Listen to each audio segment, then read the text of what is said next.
The boxing community has been waiting eagerly for Errol Spence and Bud Crawford to fight for years now. And Spence puts him back down. Although many fighters see this as a 50-50 fight, there are a couple who think it will end decisively for one of them. So let's start the prediction off with one of the best boxers on the planet. Errol Spence and Terence Crawford are two of the most highly regarded boxers on the planet. For years now, they have been a mainstay on everyone's pound-for-pound rankings, which is precisely the reason why the entire boxing community cannot wait to see these two throw down. And because the two are so extremely skilled, pros are having a hard time picking one over the other. Just take a listen to another pound-for-pound great, Devin Haney, who sees the fight as a 50-50 contest that could go either way. This is what the Dream had to say. I think it's a 50-50 fight. I think they could beat each other on any given day. You just gotta see. You know, Bud has the feet, he got the movement, he got the the agility, but Earl got the defense in the pocket, great jab. I think he might be a little bit stronger. Styles make fights, so I think it's a 50-50 fight. I'm excited for it. I think it's great for boxing. And sticking with pound-for-pound greats, Canelo Alvarez is another champion who can't wait to see Spence and Crawford throw down. When asked who has a tougher style to prepare for between Spence and Crawford, Canelo sided with Bud, and here is his reasoning, plus a few tips on how to deal with Bud's style. Hopefully Spence tuned into this one. Who has the tougher style, Crawford or Spence, to prepare for as a fighter? I think Crawford, because he goes supple. Orthodox. I think he's very difficult fighter. What do you have to do if you were preparing for him to be successful against a fighter like that? Just be patient. Prepare myself like always and be patient and work on the body. I think be patient is a key. Go to that body. Don't look at the head early. Because everybody look in the head, and it's very, very difficult to hit in the head. Now, there's an old saying in boxing, styles make fights. Mike Tyson might have come up with an even better one. A master versus a MFer. Tyson sees Spence as the master boxer who has every technique nailed down to the T, while Bud has the technique, but more than that, he has that mean streak to him that makes him a scary opponent to face. Just take a listen to what Kid Dynamite had to say. You got a master in there with a mean hell of a motherfucker, right? Yeah. And I would go, but the master is coming up in weight. He's a small guy, but he's been successful with big guys. And right. I used to look at the fight that Terence had with Porter, and I looked at the fight that he had with Porter. He handled Porter so easily when it was up and down fight with Spence. Now, Gervonta Davis is one of the few fighters who isn't 50-50 when it comes to this epic fight. When asked who he has between Spence and Crawford, he firmly stood behind his friend Spence, and even gave a unique analogy as to why Spence will get it done.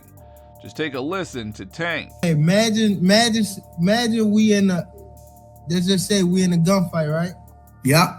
And I got a metal shield, and the opposite person got a glass shield. Okay, champ. Who gonna come out on top? The guy with the metal shield.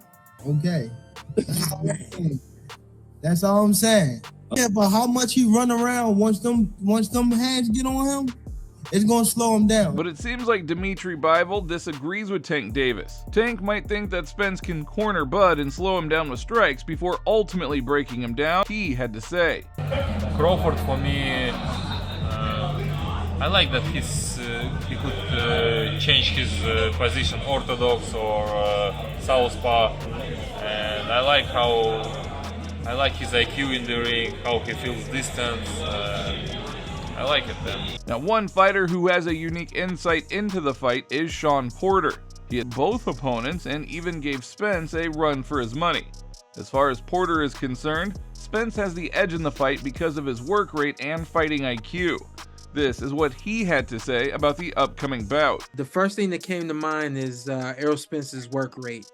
I think that he has obviously a big presence in the ring, and when he uses that presence and adds to it by working, stand in your face, double jabs in the straight left, and just continuing to try to work and apply intelligent pressure. To me, that's where he has a huge advantage in this fight. So now that we've gotten a general sense of how the boxing community views this fight, let's take a look at the two fighters themselves. Of course, both men are backing themselves in the fight. I mean, that's a no-brainer, but it is curious to see that even Bud Crawford doesn't know how the fight will go, other than his hand being raised in the end. This is what Crawford had to say when asked to predict the fight. How long was that fight gonna last? You and Earl? I don't know. I ain't no psychic. I don't think it go the distance though. I don't think it go the distance. Whether it do or not, I'm gonna be undisputed. I'm gonna be undisputed. I'm sitting here telling you right now. While Spence took things to another level, saying that he was going to break Bud Crawford when they fight, which truly would be a sight to behold, as Crawford is known for having that dog. But this is what the champ had to say. I feel like I'm the apex. I feel like he definitely gonna come to fight. He definitely gonna, try to put on. He gonna put on a great performance. But I feel like I'm just a better fighter overall. I feel like I'm gonna break him. He said he gonna reel me in and bring me to the bank. So we're definitely gonna see. I don't think he can reel me in. I don't think nobody got a big enough fishing pole to reel me in. Now, the epic contest between Spence and Crawford is set to go down on July 29th, as the two undefeated masters of boxing will put their records, reputations, and accolades on the line. And when it's all said and done, the winner could very well go down as the best to do it in this generation of boxers. So, the stakes are at an all-time high. Now, if you enjoyed this video, then please give it a like and don't forget to subscribe to the channel. Hit the little bell beside it so that you're notified the next time we upload a new video. And that being said, you just watched us break down Fighters Predict Errol Spence Jr. versus Bud Crawford. We'll see you next time.